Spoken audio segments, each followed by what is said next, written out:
Australian cricket coach Andrew McDonald has refused to guarantee Usman Khawaja's place in the second Ashes test, regardless of his fitness, following that extraordinary success of Travis Head at the top of the batting order. A decision to axe Khawaja would all but end his test career.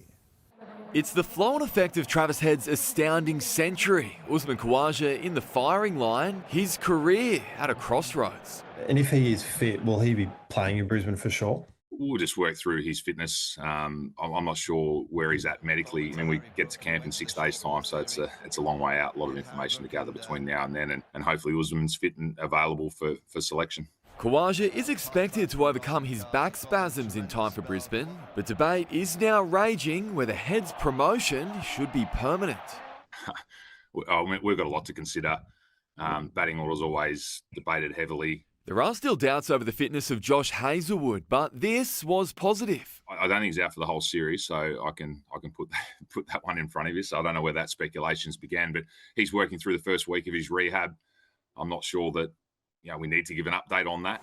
And Captain Pat Cummins closing in on a return. It will be a genuine discussion leading into this test match. Does the result change anything? No. I can say that now that obviously we've won that game. Would there have been extra sort of pressures in terms of going 1-0 down, potentially? The other selection call is whether to play Nathan Lyon in the pink ball test after he bowled just 2 overs in Perth. I don't think it's something that we sit here right now and decide upon. Despite a memorable test victory, selectors are still facing some big decisions in the build-up to Brisbane.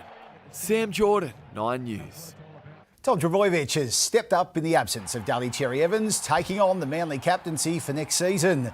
It was a rather low-key announcement for a big role. Turbo Seagulls teammates told in the car park before they headed out to train. Today was the star fullback's first day back at training. Injured Dolphins enforcer Tom Flegler can finally see light at the end of the tunnel, completing his first contact session in 18 months. Flegler hasn't played since April last year, but never gave up hope of returning to the NRL. When you're sitting on the sideline, you get round to like Origin time and finals times, and you look at see what your mates are doing. They're running out in front of a big crowd. Just those little moments like that still keep you hungry, and you just go to training and train that little bit extra harder to hopefully get back to that position. Flegler underwent nerve transplant surgery in his shoulder to save his career. The entire Swan squad returned to pre-season training today, and skipper Callum Mills admits the mere presence of star recruit Charlie Curnow has given the whole group a lift. Come in with a pep in your step into pre-season, that's for sure. It was similar to when Tay and Brody came here a couple of years ago. You walk a little bit taller knowing that one of the best key forwards in the competition has chosen Sydney and wants to play with us. 2021 Premiership player Clayton Oliver had his first hit out in orange, training alongside his new Giants teammates. Minwoo Lee admits he didn't handle the period after his breakthrough win on the PGA Tour well enough, but is confident he'll learn that lesson from an inconsistent season. I just didn't reset, didn't write my goals, and kind of just kept playing. I felt like I was on a high, so when I didn't play well, I would still be happy with the win. I guess a little result orientated and not too process driven. So that's one thing I've learned from this year.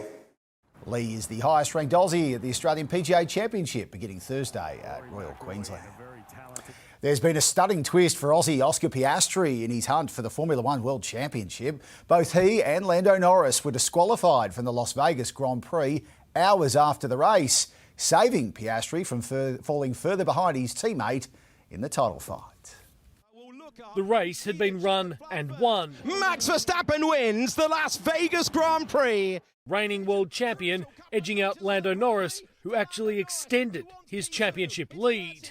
His teammate Oscar Piastri finished in 4th, title hopes all but dashed. Yeah, bit of a feeling of more on the table. Hours after the race ended, chaos. Team representative, I believe, are in a meeting with stewards. Piastri emerged with a smile. Then came the stunning decision from officials. We've got some breaking news here in the paddock, as McLaren's Lando Norris and Oscar Piastri have been disqualified from the Las Vegas Grand Prix. McLaren was in breach of rules, the cars of Norris and Piastri running too low to the ground by the measurement of a hair.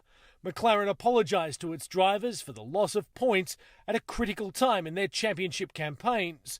Norris branded it frustrating. From the glitter strip to the Middle East, that is where Formula One's Drivers' Championship for this year will be decided. And the official's decision last night, it has huge ramifications on who could be world champion in season 2025.